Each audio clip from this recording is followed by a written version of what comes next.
యేసయ్యకి దగ్గరగా ఉండాలి. నీవు యేసయ్యకి దగ్గరగా ఉంటే స్వస్థత పొందగోరుచున్నావా అని అడుగుతాడు.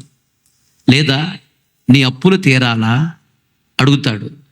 లేదా నీ పిల్లలకి వివాహాలు జరగాల, వివాహాలు కావాలని కోరుకుంటున్నావా? లేదా ఉద్యోగం కావాలని కోరుకుంటున్నావా నీవు? లేదా ఆశీర్వాదం కావాలని కోరుకుంటున్నావా? లేదా అభిషేకం కావాలని కోరుకుంటున్నావా? అడుగుతాడు. యేసయ్యకి దగ్గరగా ఉండాలి. యేసయ్యకి దగ్గరగా ఉండటం అంటే ఆయనతో సహవాసం చేయాలి. తండ్రితో సహవాసం అనగా ప్రార్థన చేసిన తర్వాత లాస్ట్లో ఏమంటావు? యేసునామములో అడుగుతున్నాము తండ్రి. యేసయ్యతో సహవాసం అనగా వాక్యం చదవటం, వాక్యం వినటం, వాక్యాన్ని గుండెల్లో దాచుకోవటం, వాక్యానుసారంగా జీవించటమే యేసయ్యతో సహవాసం. యేసయ్యకి దగ్గరగా ఉండటం అంటే వాక్యాన్ని బాగా చదవాలి, వాక్యాన్ని వినాలి, వాక్యాన్ని గుండెల్లో దాచుకోవాలి, వాక్యానుసారంగా నడవాలి. నువ్వు యేసయ్యకి దగ్గరగా ఉన్నావు అని అర్థం. పరిశుద్ధాత్మ దేవునితో సహవాసం అంటే ఆత్మను పొందుకుని ఆత్మలు ఆనందిస్తూ ఉండాలి. రోజు ఆత్మలు ఆనందించాలి.